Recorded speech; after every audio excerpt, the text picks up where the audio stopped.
So, hello everybody.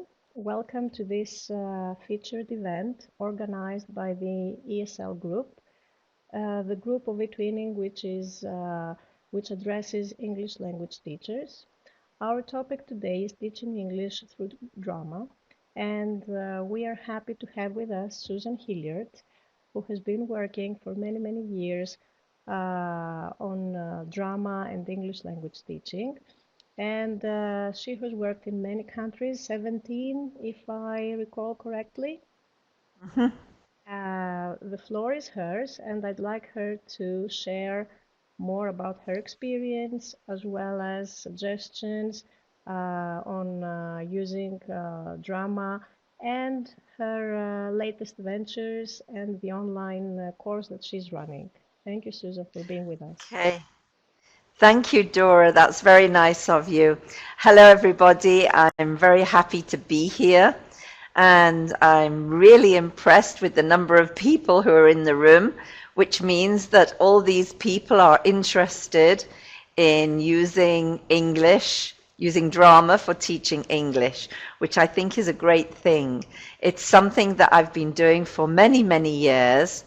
And well, you'll find out about how it worked out as I go through the actual slides. So if you look on the slides, you can see that we have a little logo which is called Shelter. That little logo stands for my latest venture into training teachers, which is Susan Hillyard's English Language Teachers Academy. And this came from the idea that I have a lot of stuff on my computer and it's not doing anybody any good, although I do actually do a lot of conferences and I do a lot of webinars and I do courses as well. But I needed to get to the global teacher. I needed to reach out to teachers who maybe don't have very much professional development and who maybe don't have a lot of spare cash and maybe don't have a lot of energy at the end of a whole school day to go off traveling to places where they can get face-to-face courses. So this is how it started really, and I'll be explaining the details of it to you. So there you can see an address for my blog spot, which you can take down and you can check it out because you've got lots and lots of presentations in there. I don't actually write in my blog spot. I just put up my presentations so that you can have access to them. And this one isn't up there yet. Okay, good. Let's move on. If anybody would like to say anything in the chat box, please do.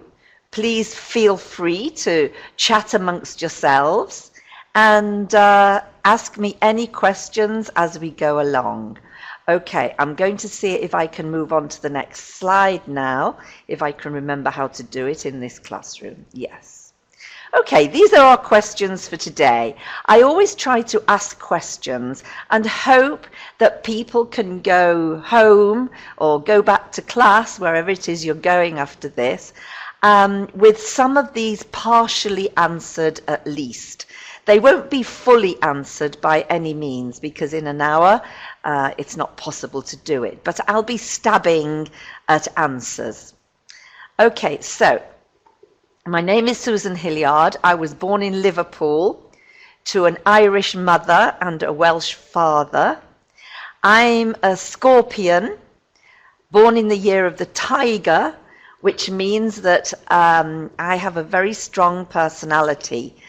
And having been born in Liverpool, I grew up with an elder brother who was pretty difficult also. And I learned to defend myself very well. So I am quite a strong personality and I am quite determined. So you're going to learn more about me, but that's the basis. I came to Argentina in 1989 for 2 years because we had met a lot of people in Spain where we were teaching at the international school. My husband's also a teacher. and we had been teaching at the international school in Marbella for some years when we had met a lot of Argentines, and the Argentines told us to come to Argentina. So we said, okay, and we closed everything up, our bank accounts, we sold the car, we rented out our house, and we came to Argentina for 2 years. Unfortunately, or fortunately, I'm not sure which way around it is, we never managed to leave. So we've been here for 27 years, and we now have 2 Argentine grandchildren and 1 more on the way. So my experiences have been rather wide.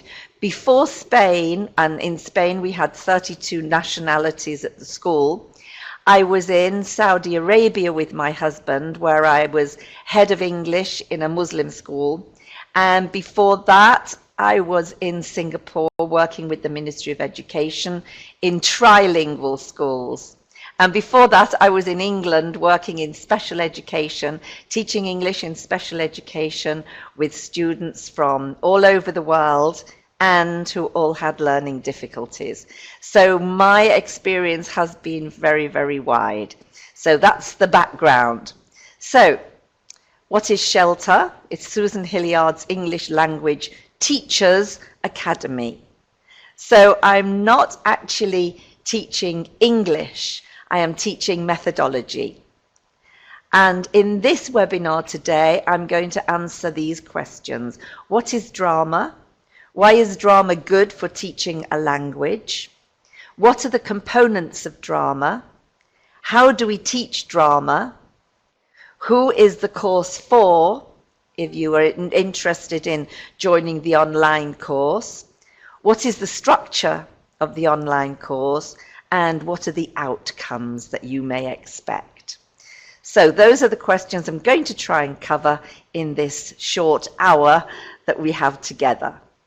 So, up to now, I've only got 1 course going. I've only built 1 course.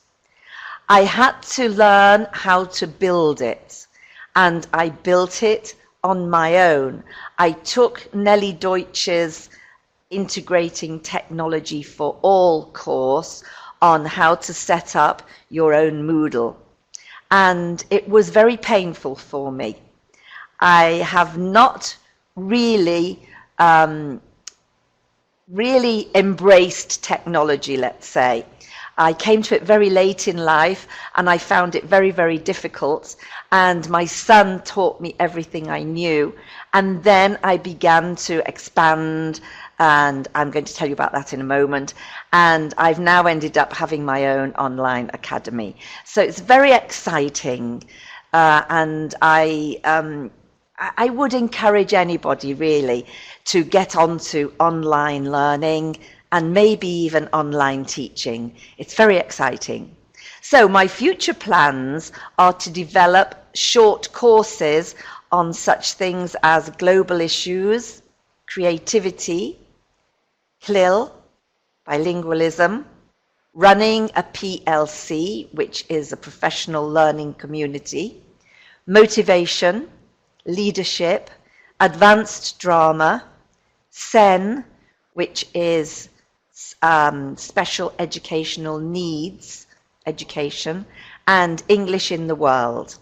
So I have a lot of stuff which I can develop, but it takes me quite a long time to build the course. It took me about 3 months to build the one that I'm doing now. All my work really comes from this lady, Dorothy Heathcote.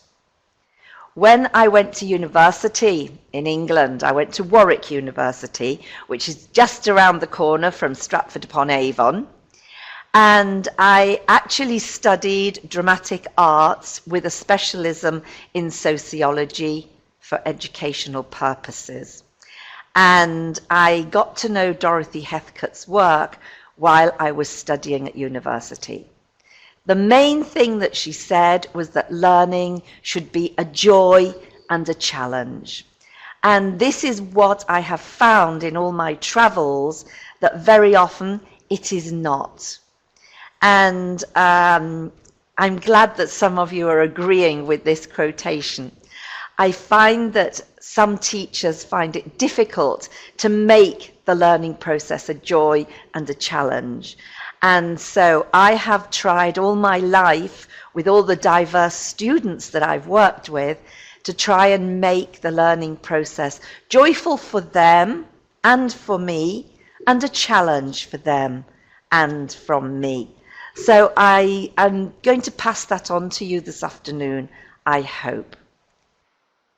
By the way, it's 4 o'clock here in Argentina. I know it's later from where some of you are.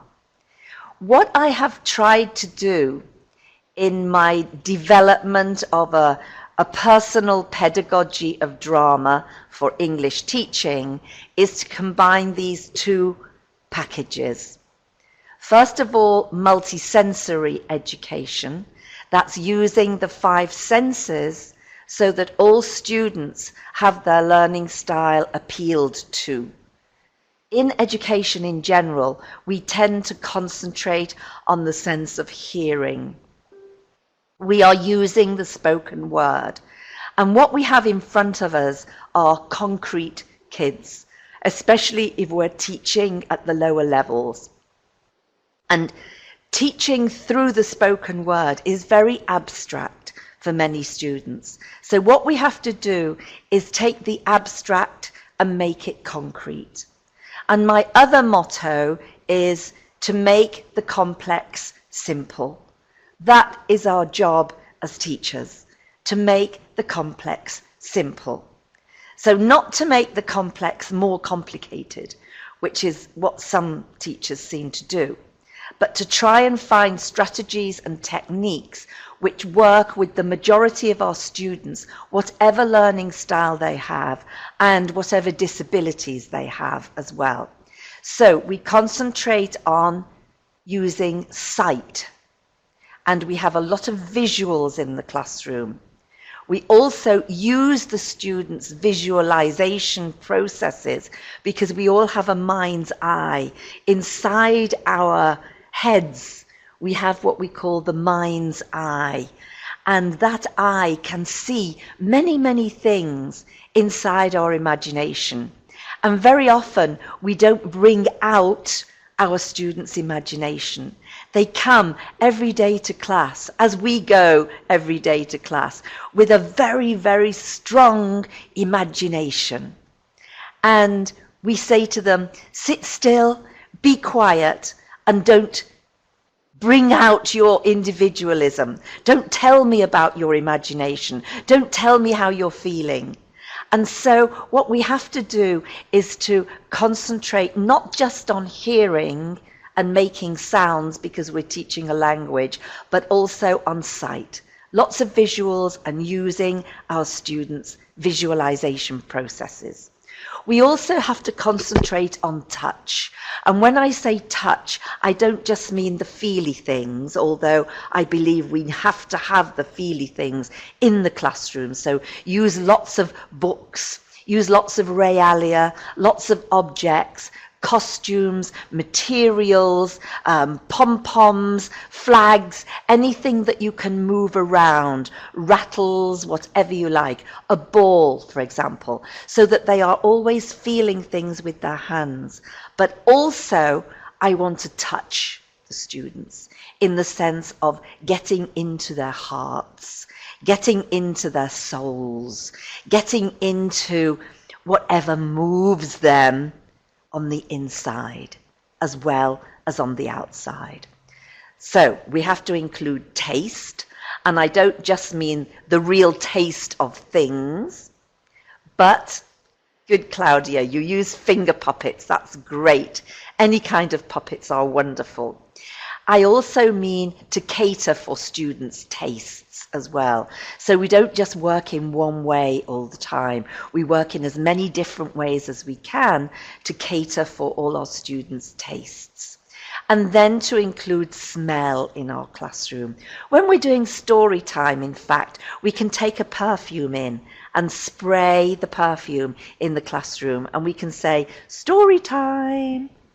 And as the smell goes into the nose through that channel of learning. It creates all kinds of visions inside the student's head. So what we try to do is to cater for all 5 senses, but in very deep ways. We can also use music. We can also use video. We can also use movies. We can use storybooks. And then with that, we have to combine it with the developmental processes, which I call SPICE. Now, what I'm going to do with you is an exercise which I use with students, or have used with students in the classroom, all ages. I don't just concentrate on kindergarten or primary or secondary or adult learning or special educational needs. I concentrate on the whole thing. And I believe that we have to use holistic processes to reach everybody. So we have to reach out to everybody and we have to bring everybody in. So this is one of the techniques I want to teach you right from the very beginning. So I would like you all to stand up, please, wherever you are. And I would like you to take your pointing finger and I would like you to point with your hard work pointing finger up to the ceiling. And I would like you to stand up straight. I would like you to breathe. I would like you to smile at me, even though I can't see you. And I would like you to do a great big S in the air. So streaming S from the ceiling right the way down to the floor. And as you do it, after I say ready, steady, go, I hope you are following me. I don't know.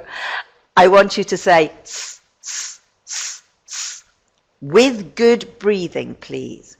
Okay, yes, the hands become actors. Lovely, Matteo. So, ready, steady, go.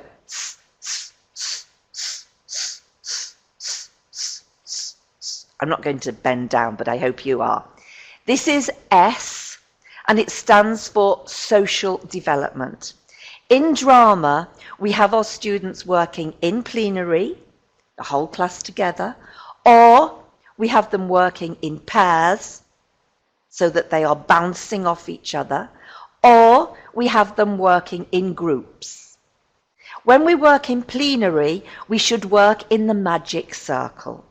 I believe that we should not have our students in rows. I have never heard of anybody trying to communicate with somebody else by looking at their backs. And this is what we do in classrooms all over the world. We have our students in rows. I see it because I go all over the world, looking at each other's backs. The only ones who can see anybody in front of them is the teacher, is the front row, sorry, who's looking at the teacher. And so we have to get them out of the desks, get rid of the desks. I know, Marisa, it's very hard to go against tradition, but if we don't go against tradition, we will get stuck in the old patterns. And what worked in the past doesn't work anymore. We've got a new breed of student. Their expectations are different. Their lives are different. And their lives outside the confining walls of the classroom are much more exciting than what most teachers offer them. So we have to offer them something closer to real life interaction. And so get rid of the desks. If you've got a smallish classroom and you've got a lot of students, get the desks out to the side and put them against the wall and put the chairs underneath the desks and have the students sitting on the desks. And yes, I agree with you, Mapiono.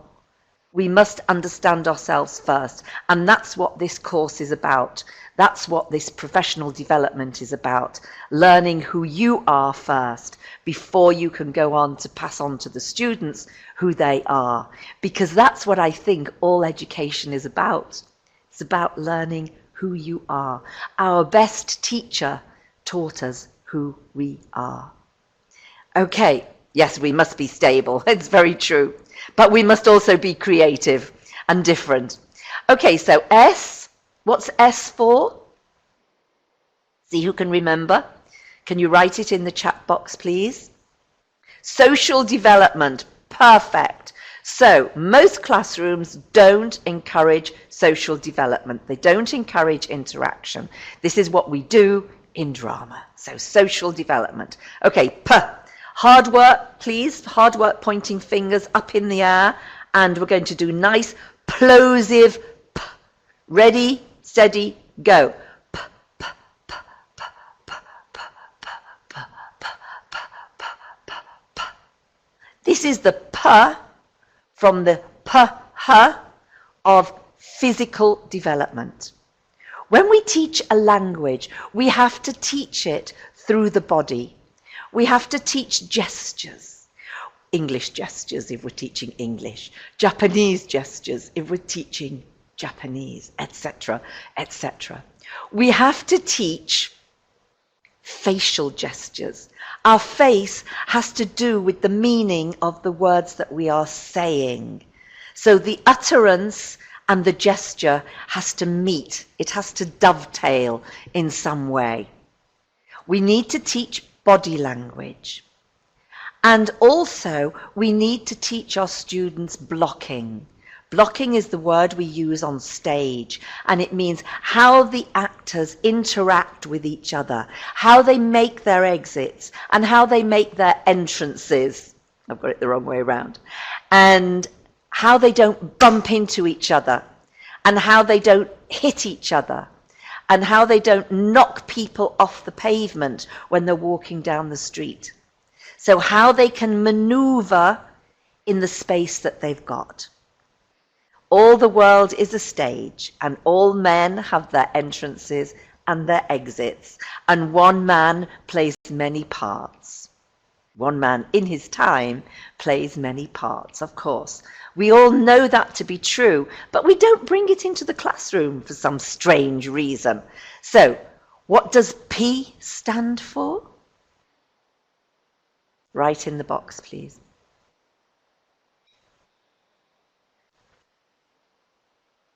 Physical development.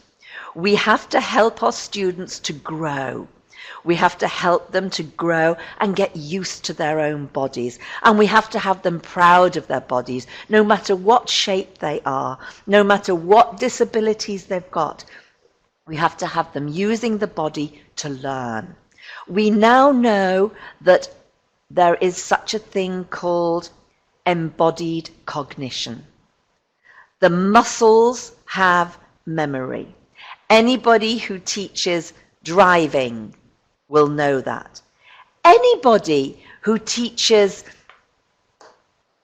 riding a bicycle knows that. Anybody who teaches swimming knows that. And to deal with Mickey taking, exactly. To deal with the people who aren't emotionally stable in your classroom. And we're going to talk about that in a moment. So we've got social development, we've got physical development, and we have to understand that the body is a learning, speaking body. Okay, we're going to say eh. It's a very hard sound in Spanish. I don't know if it's a hard sound from where you are. Okay, hard work, pointing fingers, please. Pointing very, very hard. Okay, ready? Eh.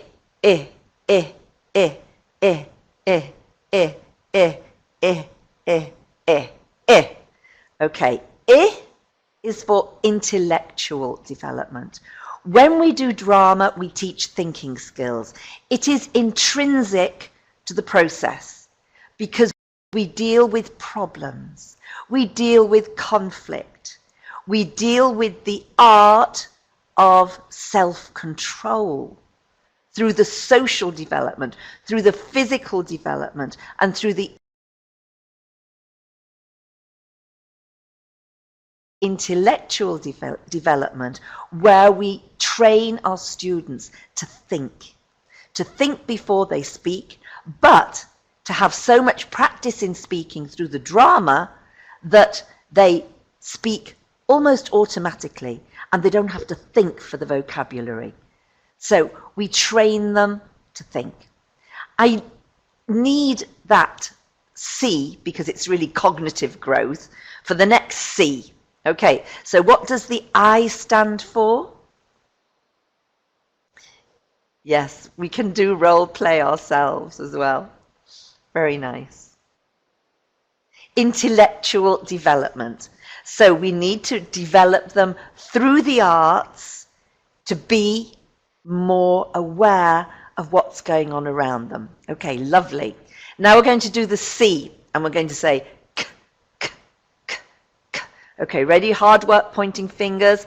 K, k, k, k, k, k, k, k, k, k, k. This is K for creative development. All of you who are doing this with me are experiencing embodied cognition. So, yes, the C stands for creative. Very good, you're preempting me now. This is excellent. Okay, so we've got S for social, P for physical, I for intellectual, C for creative, and E. I wonder what E stands for. We're going to say E, E, E, E. Okay? Ready? Hard work, pointing fingers. E, E, E, E, E, E, E, E. See the E in the air. Okay, this is for, very good, emotion, emotional development. How did you guess? That's wonderful. So we've got all the developmental processes of the growing learner inside our classrooms, but we often forget to deal with each of them every lesson. So what I say to my teachers is you've got to take into account the multisensory package and the spice package. We have to spice up our lessons so that we are dealing with the whole student in all his or her developmental processes. And that way we will be able to teach them the language. So Marisa says EQ, emotional intelligence. And they have to understand how to control their own emotions and how to understand other people's emotions as well. And we have to be aware that we are including these two packages in every single lesson that we do. This acronym is not patented, but my husband tells me that I should patent it. Okay, good. So this is the introduction to what drama is. We're going to go on to do some exercises a little bit later on so that I can show you how it works in practice. Yes, spice is great for food. I'm a very enthusiastic cook. And while I was in Singapore, I learnt to cook lots and lots of spicy dishes. So we have a lot of what we call here picante. And it hots you up, you know. And that's what we have to do in our classrooms as well. We have to make our classrooms a little bit more spicy. Okay, good. So now, in our classrooms, and we've been working for 6 years in special education needs classrooms in Buenos Aires, here in Argentina. We've been working for the ministry, and I've been training 20 teachers to teach English through drama in special education. We've had students with all kinds of different needs, wheelchair users, students with ADHD, students with dyslexia, students who've undergone trauma and have severe behavior difficulties. Excuse me, I just need a drop of water. And students who have autism or Asperger's syndrome. And with those students, we've been working from the refrain of, I can't learn English because I have failed for almost all of my life, my school life, maybe my personal life as well, to I can learn English. So what we're trying to do is we work on this process, which is long, which isn't easy, it's very complex, but we put the two packages together and we believe in the power of diversity. We believe in our differences making a difference in the world, and we hold hands with all the people who have differences from us, accepting that we are all different, we are all the same. We don't care what colour your skin is. We don't care what colour your eyes are. We don't care what kind of hair you've got. We all hold hands and we all learn together in a classroom which is really a haven of learning. We believe in putting on the left-hand side, the mask of drama. The mask of drama is a psychological tool, in a sense. We don't really know how it works. It's a paradox. As we put on the mask of drama and we take on different roles and we become somebody else for the moment, we also learn who we are. And we can also forget who we are for a moment. So if you are leading a life of poverty in a dysfunctional family and you really find it hard to get on with the rest of the world, you can forget that for a moment in my classroom, because we do other things and we let you forget it for a moment. Okay. Yes, we want them to grow up happy and we want them to be respectful above all. Respect for each other, for me, is fundamental. Respect for the teacher, respect for the school, respect for the organisation, respect for the language as well. And accepting that motivation is part and parcel of the whole success of learning a language, and that self-esteem is vital. What comes first, self-esteem or motivation? I'm not really sure. I've been trying to figure this out for the whole of my life. And what I want is for my students to get into the virtuous circle of success, not the vicious circle of failure, which so many of them are in. And I don't want students to drop out of their English classes. I want them to stay in there. I want them to say at the end of their lesson, please teacher, stay with me for another 3 hours and teach me some more English. So I think it's something that you've got to work out for yourselves in the end. We believe in equality, but even more, we believe in equity. Equality is giving everybody the same thing. Equity is giving everybody what they need. And so, if we have a load of strategies and techniques, we can twist them around, we can shuffle them up, and we can give all the students in our classrooms what they personally need according to their special needs. We're all special. We all have special needs. We encourage the yellow umbrella to feel that they are part of the rest of the umbrellas who maybe are a little bit similar to each other. So we do this in many, many different ways. On the left-hand side, we've got lots of different colours, lots of different shapes, all together in the one space, and we accept them all. That, for me, is vital for an inclusive classroom and for students to feel that you are going there to really help them develop. As Ken Robinson said, if you can find your element and your passion, you can change your life. And that's what we are trying to do with all our students. We really educare, those of you who are Italian. Oh, Barbara, you can't see the presentation. I hope that everybody can see the presentation. I can't help you, Barbara, I'm sorry. Yes, leave and come back. So each student has lots and lots inside their interior, which we never let out, as I said at the beginning. We don't use their imaginations. We don't allow them to express their talents. Once we start doing that and offering them lots and lots of different ways, particularly through the arts, particularly through movement, then we find that they grow.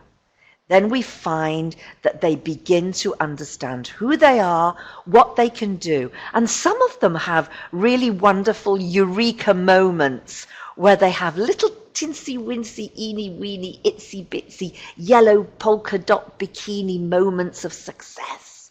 And that's what we have to do with them. Give them moments of success, which they do themselves. Don't give it to them. We do it by facilitating their learning. We are facilitators of learning situations. You cannot give away your own knowledge. Put your arms around yourselves and say, mine, mine. All that is inside you, all that is inside your brain is yours, and it can only be yours because of your experiences. It can only be yours because of your studying. It can only be yours because of your reading and your listening and your own interacting with life. But you cannot give it away because you cannot fit it into somebody else's brain schemata. You can only facilitate their learning through your own understanding of what learning and teaching is. So we give them all the possibilities of doing all these things and more. We make everything in English into action. So no sitting down at desks for hours on end. I've written a poem about this. It goes like this. The longer you sit on your bum, you know the bum is the British version of the American ass. The longer you sit on your bum, the more brain dead you become. Your bum goes numb, N-U-M-B, and your brain goes dumb.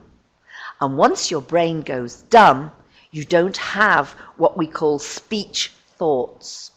You don't have any thoughts inside your head which are related to speaking. And we need our students to be thinking. Your bum is numb. Numb has a B on the end of it, right, Marisa? And dumb also has a B on the end of it, but bum doesn't. It's quite a nice little English language poem. So, the longer you sit on your bum, the more brain dead you become.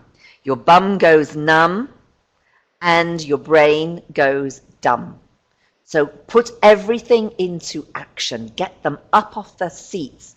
For some people, it's very hard to learn sitting still. Your kinesthetic learners have to move. You know how primary students almost always have to move. They're on the move all the time. Have you ever seen... Thank you, whoever your son is. Thank you. Have you ever seen young children sauntering down the street? Have you ever seen young children wandering down the street? No, what do? They run, they skip, they hop, they dance. They are in role almost all the time, being superheroes, being doctors and nurses. They role play all the time. They are working in their imaginations. They are working with what's inside their heads. And we don't let them do that in class. So let's get it all into English in action. Comprehensible input.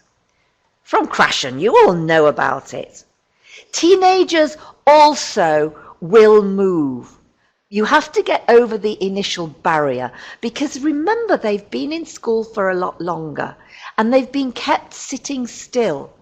So their brains have gone dead to some extent and they're not used to thinking, they're not used to moving, they're not used to problem solving because we tend to give them all the answers. I'm sorry, but that's what happens in most schools. So we have to get them out of the rut. You know the word rut when you get into a habit which is no good for you. So we have to get them lap staring. Yes.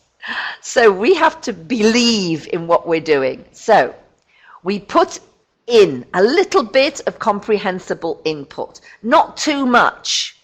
And we do it mainly through stories, through movies, through videos, through art, through newscasts. I don't think it is difficult with high school students. I've been a secondary teacher all my life in those 5 different countries for long periods of time, and secondary students are my absolute favourite because you have to get over that initial wall. There's a wall there that the school has built, another brick in the wall. And so what we have to do is knock that wall down. We knock it down through modelling. We knock it down by facilitating learning through motivation and through raising self-esteem and through showing them that there are other ways to learn. But in doing this, we have to do comprehensible output. Yes, we have to get over lots of things because we're teaching a foreign language, which isn't easy. It's a psychological act for many students. Meryl Swain says that it's no good just teaching the language through comprehensible input, but we have to give our students time and space to do comprehensible output. And I learned this many, many years ago. Yes, I'll answer you in a moment, Marisa. And I have found it to be true. I have my students doing something on the very, very, very first day. Okay, I'm talking too much. Let me carry on. Yes, Marisa, it is difficult and it's hard through... Yes, Mariana, your son is correct. Gaming as well. It's hard sometimes because teenagers have got into this rut. Okay, this is the last slide in this part. Enclosed cognition. There's been an experiment quite recently, 2014, where a lot of 200, I think, adults were put into 2 types of overalls. One was a doctor's overall and one was an artist's overall. They were then given an academic examination. You can read about it here through Adam and Galinsky. And in this exam, all the people, it was random, all the people who were wearing doctor's overalls did better, got better scores than the people who were wearing the artist's overalls. Now, we've known this, those of us who are into drama, we've known this for years. We know if we give a student a witch's hat and a wand, that they immediately change the register. They immediately change their expression. So they say, aha, abracadabra, I am doing magic here, and I am going to turn you all into frogs. Abracadabra. And this really works. We know it works, but we don't use it in class unless we're drama teachers. Okay, we talk about performative activity rather than drama because sometimes teachers are afraid of drama because they say, I'm not an actor, I'm not an actress, I can't do drama. So we talk about the speaking, learning body in the empty space. All we need is a teacher with great ideas, great resources, and a student willing to play. Student willing to go along with us. Okay, this is a long quotation. It's going to be hard for you to take it in because I'm not going to go over it anymore, but it kind of sums up everything I've just said. It comes from Wilkinson, 2000. Language learning through drama, as supported by the drama, brain, and language research reviewed here, can no longer be ignored. Drama involves the whole body and the whole brain in learning in a fictional context. Excuse me. It engages all of the multiple intelligences and matches the learning styles of all children, all learners, in fact. Excuse me. Enjoyable physical movement embeds the emotional impact of multisensory experiences on the cells of the body to form deep neuronal patterns in the brain and thereby enable memory and recall more readily than methods having lesser sensory impact. Excuse me. So, That's the best quotation I have ever found. I hope you could take it in. So, I have developed my online course out of all this work that I've been doing for 45 years in 5 countries for long periods of time, with up to 32 nationalities, and in 12 more countries where I've been training teachers, from China to Poland or everywhere in between. So this is how the course works. Week 1, we have introductions, getting to know each other, finding your way around the site. We do the basic philosophy of drama. We look at the content and the syllabus of what we're going to be doing for the next 5 weeks, and we answer the question, what is drama? From an educational point of view. I don't think it's difficult for people to move their bodies at all. And I'm not talking about theatre, I'm talking about drama. And there is a difference, and we go into that in some depth on the course. Week 2 is classroom management. And I'm just going to speak very, very briefly about this. Because I believe if you're going to do... Oh, you have to leave. Bye-bye, I'm sorry. Thanks for coming. You have to believe that you can do drama in order to do it. And you have to know how to manage it, because it's not like managing an ordinary classroom where you've got your students seated in rows, or where you've got your students in a U shape and they're sitting behind, and they're sitting behind their desks. So you have to have a whole new set of skills. You have to accept there's going to be noise, there's going to be movement, and we're going to... that's a good question, isn't it? Okay. I'll put this up. I think I've got something on the last slide anyway. Oops, it's not coming out, I'm sorry. SSN.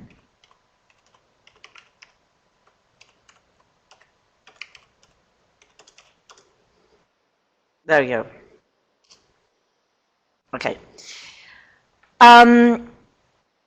You're going to have a lot of noise, you're going to have a lot of movement, and you as teacher have got to find a way to control that. Because at the beginning, students may not do it. And so you've got to motivate them to do it. That's the first thing. When they get into it, they'll probably do too much of it. And so you've got to learn how to control it. You've got to be able to get silence when you want it. You've got to be able to get stillness when you want it. So you've got to be able to do action, freeze. Action, freeze. Action, freeze. According to the activities that you want them to do. You've got to be able to let other teachers know that you can do that also. Because sometimes other teachers and authorities in the school are very skeptical about drama because they believe that it's just an excuse for doing whatever you want to do. It's just an excuse for messing about, and of course it isn't at all. So we spend the whole of week 2 on classroom management, and I give lots and lots of exercises to develop your own, because in the end I can't do it for you. In the end, you have to do your own classroom management. Yes, people in authority and parents, and even sometimes the students, actually believe that drama is just playing. So we have to convince them through what they learn from it, what they can do with it, how they can apply it, that it really is worthwhile. And we can only do that by doing it. It's no good talking about it, we have to do it. So, for example, I train my teachers to find their methodology for getting the class quiet. Mine is very simple, and it's one that I devised many, many years ago. It just means that when I want them to finish, or when I see that the interest is waning, there's a lot of smelling that goes on in a drama classroom, when you know that they've had enough of something and they haven't got any more ideas, or it's been going on long enough, you just put your hand up, stand still, lips together, feet together. And you wait till everybody does it. We don't need a stage. In fact, we don't want a stage. We want a space. As Peter Brooks said, the speaking, learning body in the empty space. All we need is an empty space. In fact, we don't want a stage. We're not doing theatre. We're doing drama. We're doing educational drama. It's something different. Some people blow a whistle. Some people beat a drum. Some people have a tambourine. You can do anything you want. One of my teachers has traffic lights. So she has a green, an orange, and a red sign. Yes, you need time and space.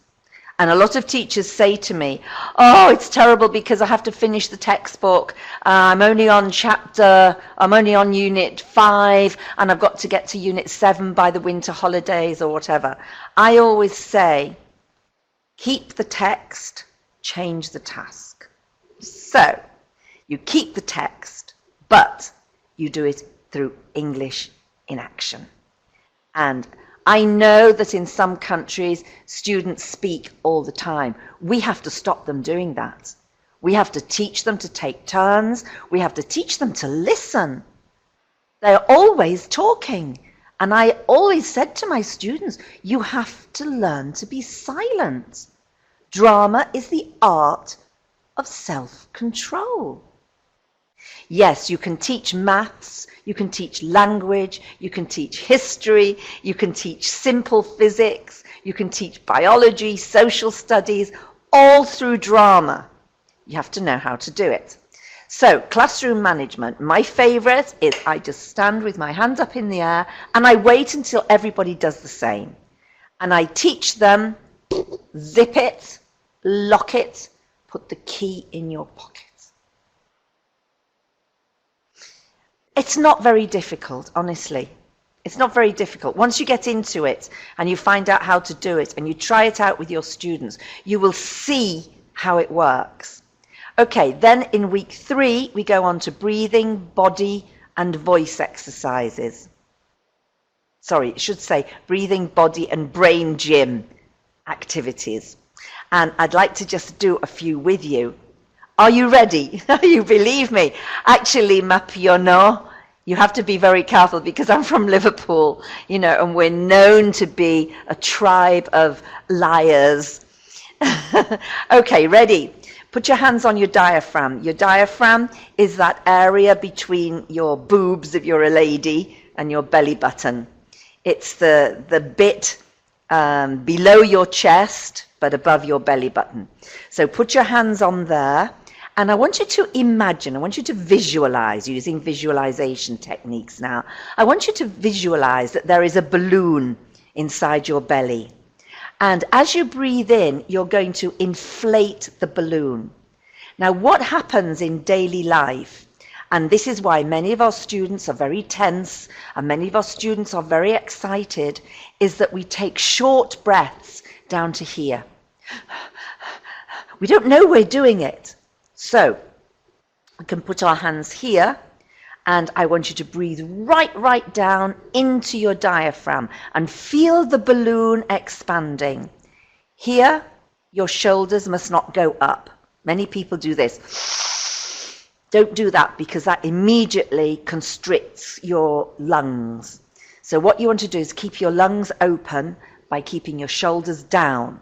So feet slightly apart, chin up, hands on your diaphragm, and when I say ready, steady, go, if you want to, you can have other signals for ready, steady, go.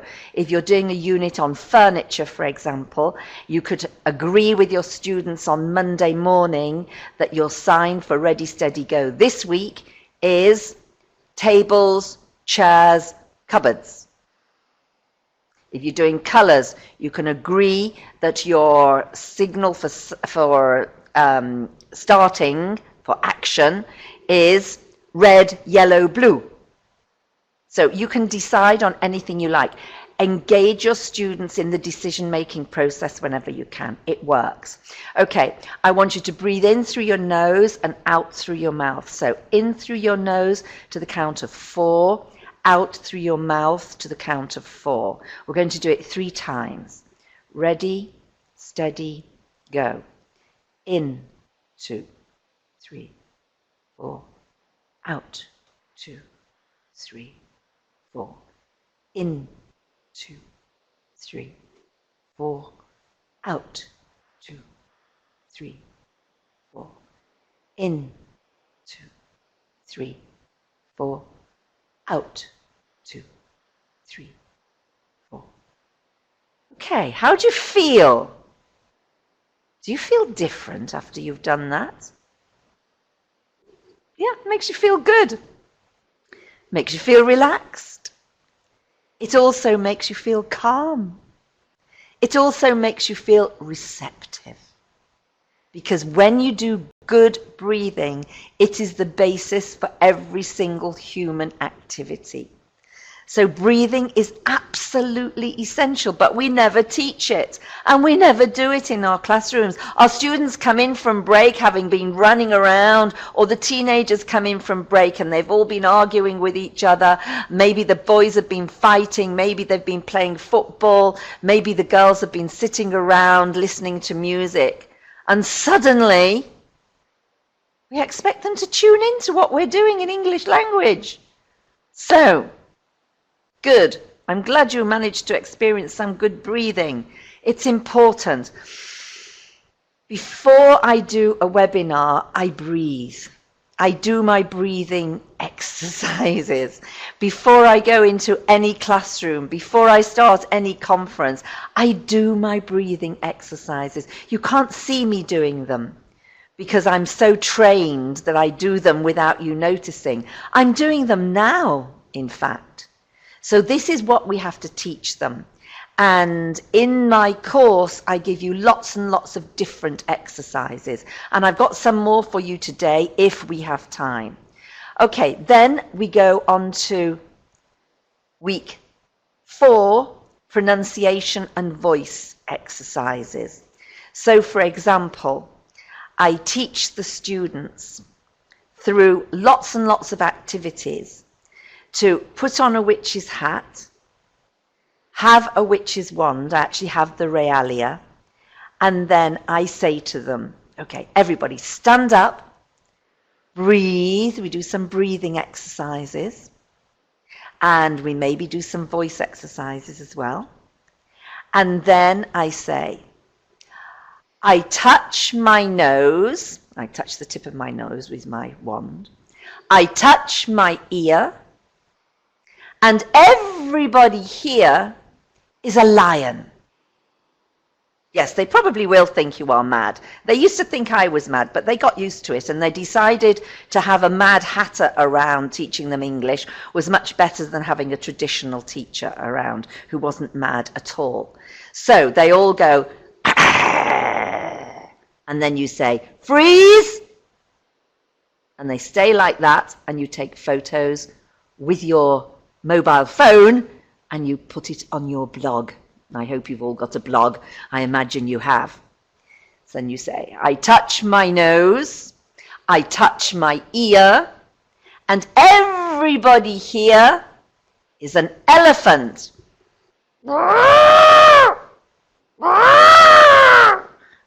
Freeze!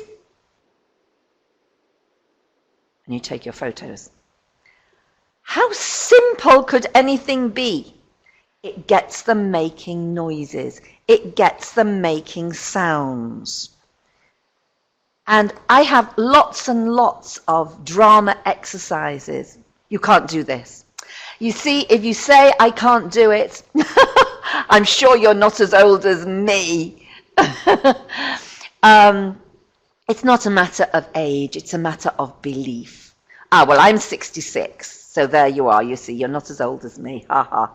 Okay, so that's one voice exercise. I've got some more for you if we have time. And then language games for,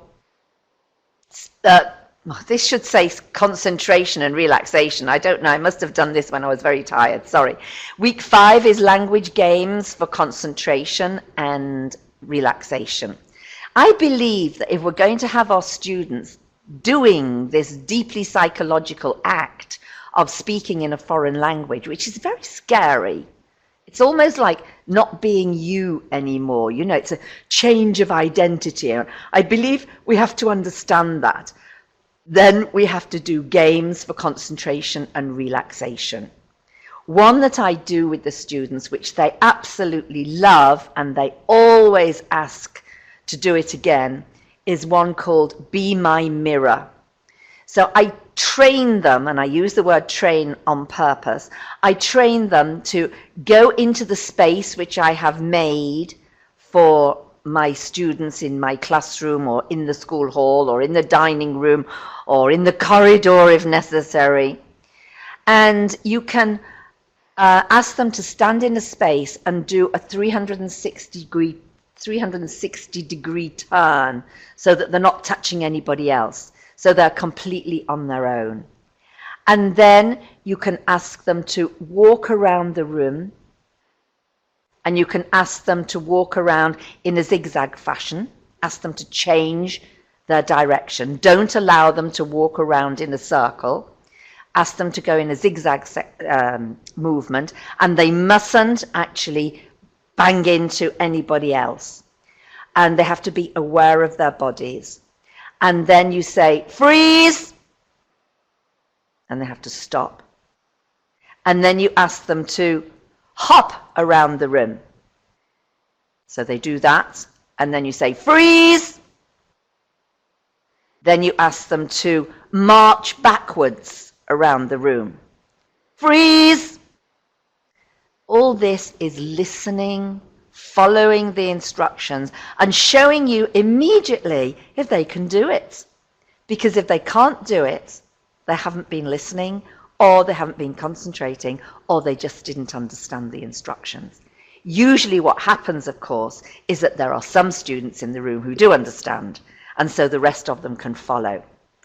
And then we ask them to get into pairs, and we ask them to stand opposite each other. So looking into each other's eyes. This is very important. And we say, okay, label yourselves A and B.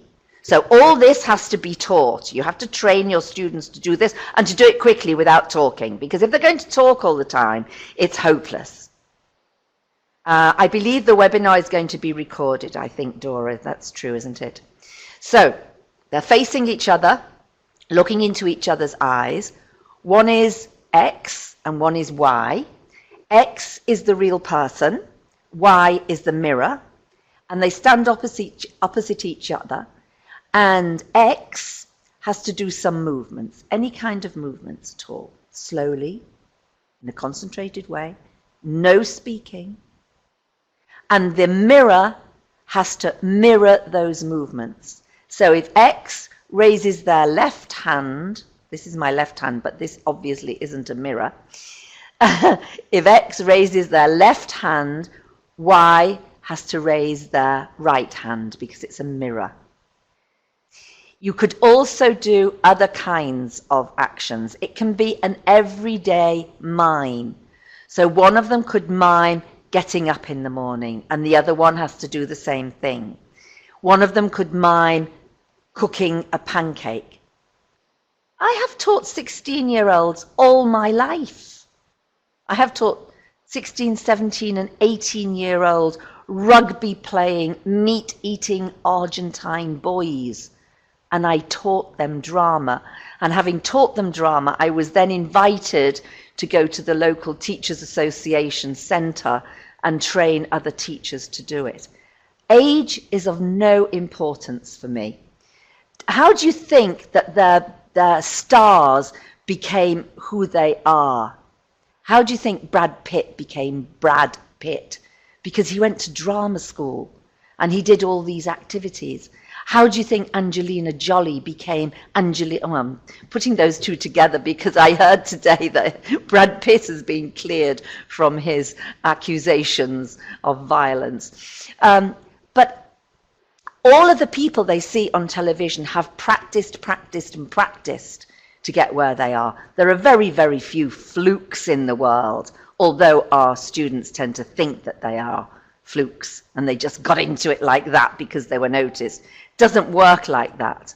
So you have to convince them. It's up to you. I'm sorry, there's no way around this one. Okay, and then they do their mirror movements and let them do it for 1 minute or even 2 minutes and try to get them not to giggle, not to laugh, not to speak. Has to be done in silence, and you will feel the concentration in the room, and they will come out of it feeling great. Then they swap over. So Y becomes the person, X becomes the mirror. So they both experience the feeling of what they are doing. You can see that this is thinking. It's thinking in mother tongue, probably. They're not thinking in English at this stage.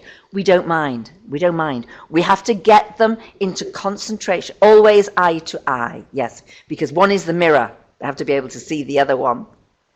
And when we work in the magic circle, in plenary, that is also eye to eye. I have lots and lots of circle activities because you engage the soul, you engage the heart, you engage all the senses and the whole space when you're in the magic circle. No spaces for the magic to get out, so no spaces next to the teacher. And of course, we can use lots of ball games and lots of clapping games. So for example, I always have a ball in the classroom and I get them. No, you don't. I've done this in classrooms all over the world. I've done this in classrooms in Singapore where I had 45 students in the room and desks. Imagination. Find a way around it. What was I talking about? A ball. You have a ball and you teach them the rules of using the ball. No throwing hard. No trying to be difficult with it. No bouncing it up on the ceiling. I know, but you have to convince them, Marisa. I have to convince you and you have to convince them. But you always put the classroom back to rights again at the end. So you say, okay, we're going to revise the colours. I'm going to throw the ball to you and each one of you is going to tell me a different colour. And you ask them to stand up straight, breathing deeply. You want them to open their mouths. You want them to smile. You want them to hold their chin up. And you want them to modulate. And I want them to intone as well. So that they become aware of listening to themselves and what they sound like. Yes. Okay. And so these are all the things that we have to do before we get on to fluency activities. The fluency activities are the very last thing that we have to do because we can't go into fluency activities straight away. Yes, I always say that on my course, sharing and caring. That's what we do. And we have a special forum for people to put extra materials, to share anything they want to. And it really works. It's lovely. So, for example, a fluency activity could go like this. I have them in the circle, and I go into the middle of the circle, and I do a mime, a very simple mime. Say, I don't need my glasses on for this.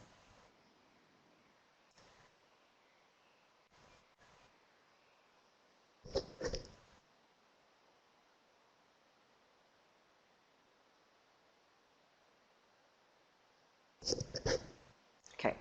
And then a student, I point to a student comes out and says to me, "Excuse me, madam, what are you doing?"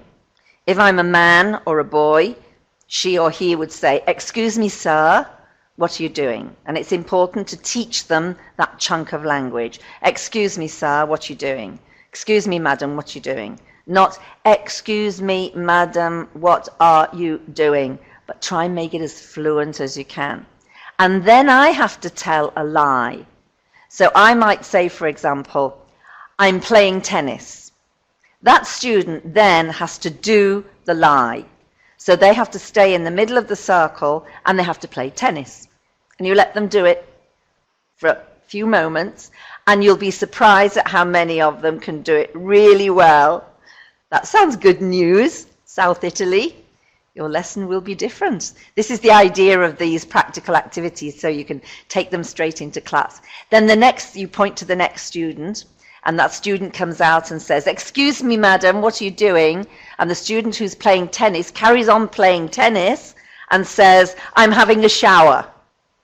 So they have to really think, and it works on the brain because it's making the brain think of something that they're not actually doing. It's what we call the theory of divided attention. And I have a lot of fluency games. Using mime is great. I mean, another one that's so simple to do is you call a student out to the front and you say to this, you whisper to the student, "You're eating a very big hamburger." And then she eats the very big hamburger.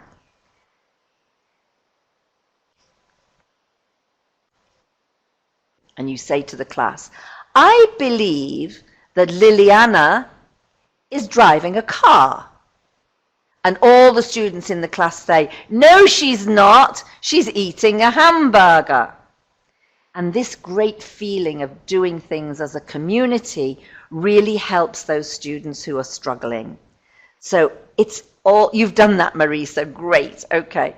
And it can be done for lots and lots of things. So I've got lots more activities, but I'll just finish the session, and then if we've got time, I'll go back to doing some more activities. Okay. The structure of each week goes like this: 2 or 3 reflective questions on the forum. And the rule is that you must start your own, yes, exactly, present continuous. I don't actually tell them that. I just do it with them. And then afterwards, if we need to, we can talk about how it's the present continuous.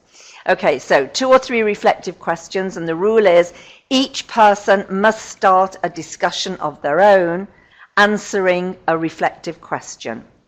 And each person must respond to at least one more discussion.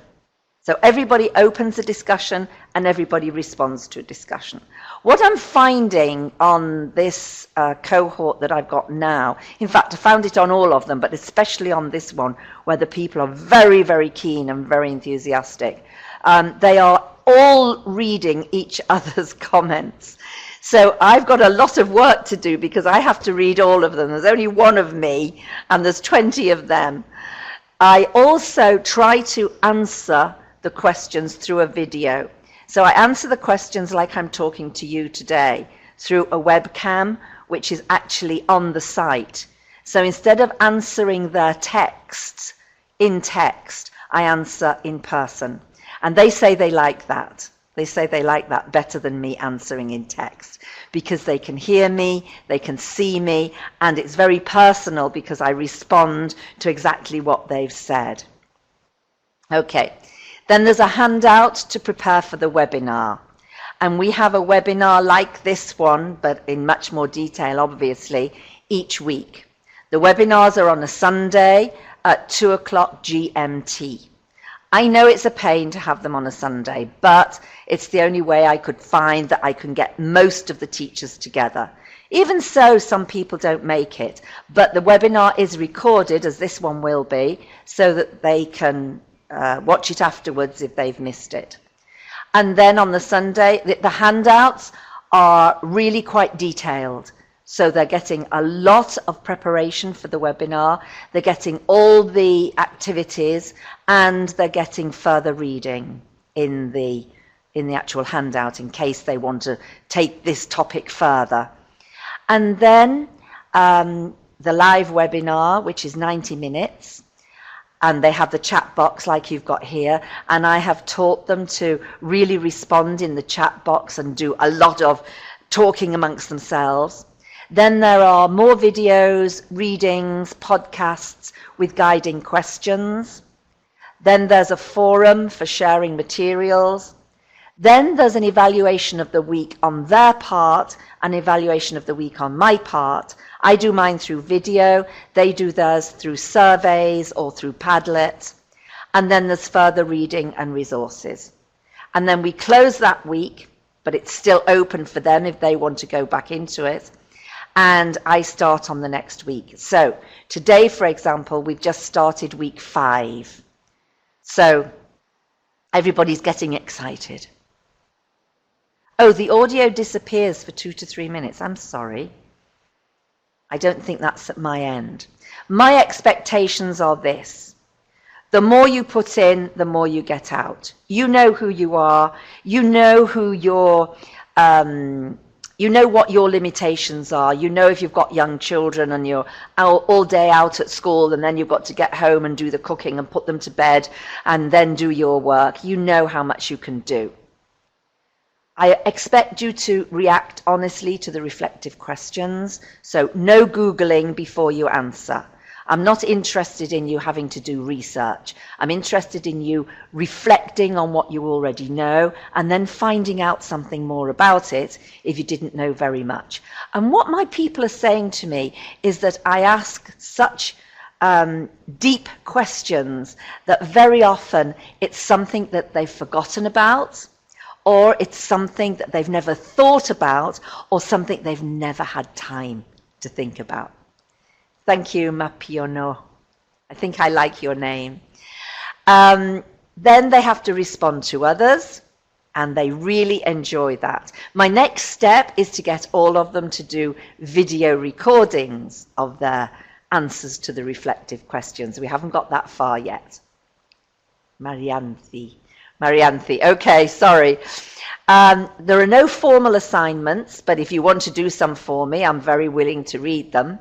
You work at your own pace, except that I like you to do the 3 reflective questions before the webinar, because that's preparation for you, finding out what you know and finding out what you need to know. And I like you to also try to finish the week within the week, because otherwise you get very behind. The webinars are every Sunday at 4 p.m. and the webinars are recorded and the chats are saved. Okay, any questions, please put them in the box.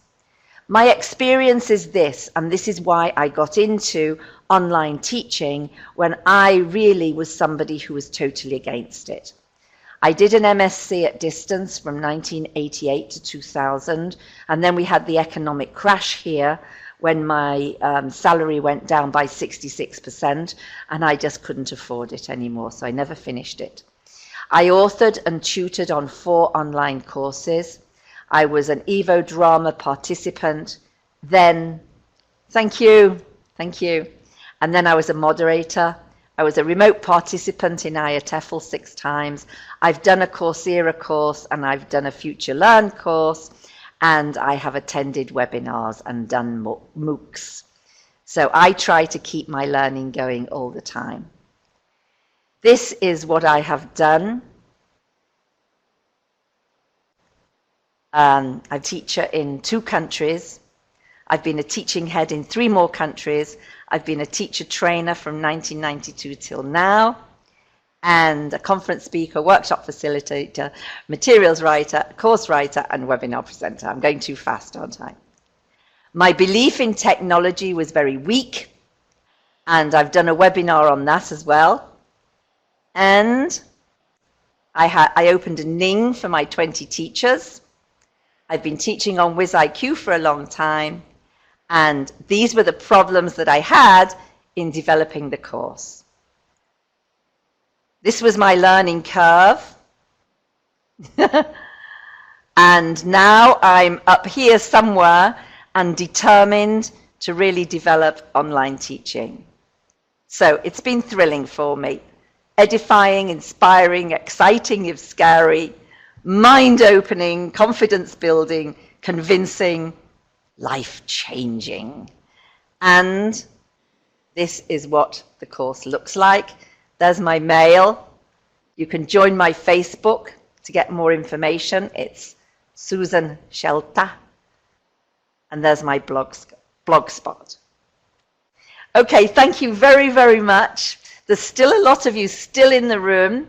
If you want to stay on for 10 more minutes, which Dora told me that we have, then maybe you can ask some more questions or make Susan, comments. first of all, comments are often as useful I'd like to say as that questions. it was If you want, you're a great yes, presenter, first of all. yeah, You've been talking for more than an hour, fully aware of what's happening in the chat room, and I mean, your senses were 100% there, and I guess your breathing helped you in that. Um, all the information you shared was so inspiring and so, I don't know how else to put it. It was, here it was in Greece, it was 9 o'clock in the evening, and I was a bit tired and stuff. And then you started like, like what? Like a hurricane, talking and I other told you people have said that to to spend some me. time and attend your course because all these activities that you've mentioned are, I don't know, it's a time for speaking about myself after like 15 years of teaching. I need to learn more about myself and reflect on my teaching and approach my students in this way that you described, but in a structured way, not trying to experiment and causing more trouble than than Right, yeah. I think that some person definitely needs to know how to do this, which is wonderful. you would. So now we only actually have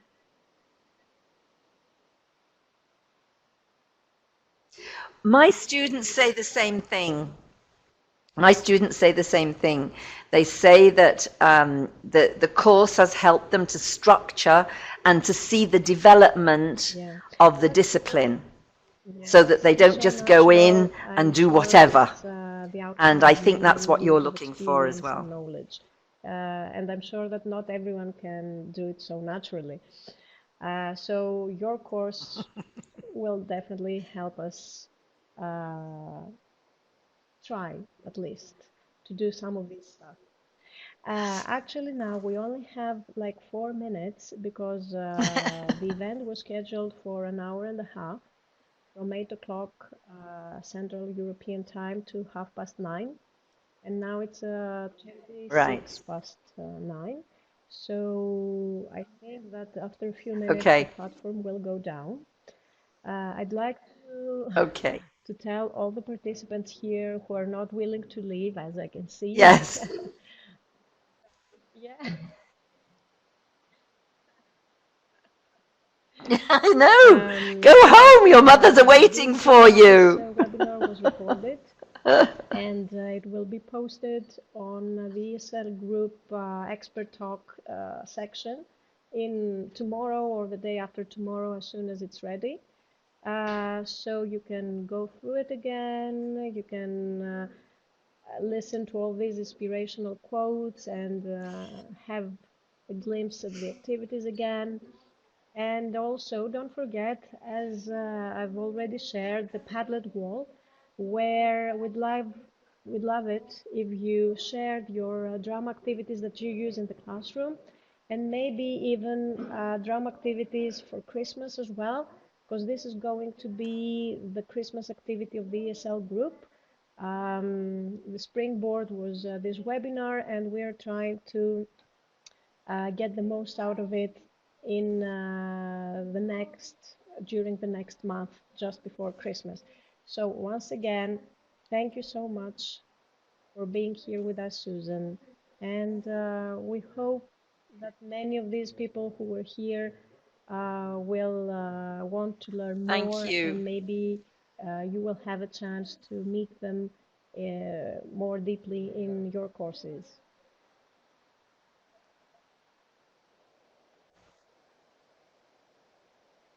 In the Yeah. virtual So world. plenty of My time next to course is starting in put it April in next year. the schedule. because, yeah, Oh. yeah, because our school year here in Argentina starts in March. Mm. And so March isn't a good time for It's Argentine another teachers to hemisphere join after all. me. So I'm opening in April with a new course. It's another hemisphere, yes, and it gets very hot well, it's beginning to get hot now, gets hot in November, December, January, Just one February, more and the question, schools go and back in March it's because it's over.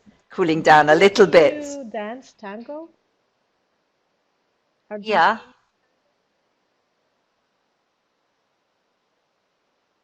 No, I never had time to learn to do it. No, I always wanted to.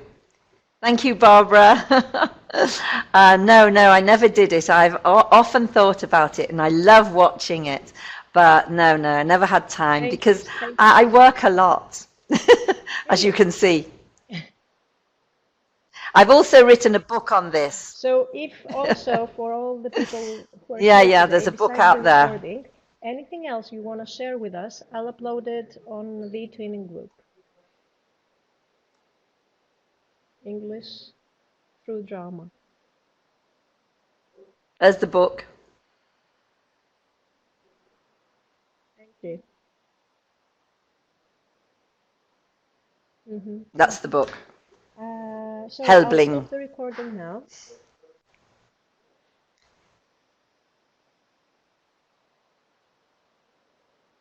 Okay, thank you very much indeed, Dora. When you first wrote to me, I didn't know what to expect, but I think the participants are extremely bright, extremely enthusiastic, and fantastic to see such a wide group, multicultural, Thanks so multilingual much. group.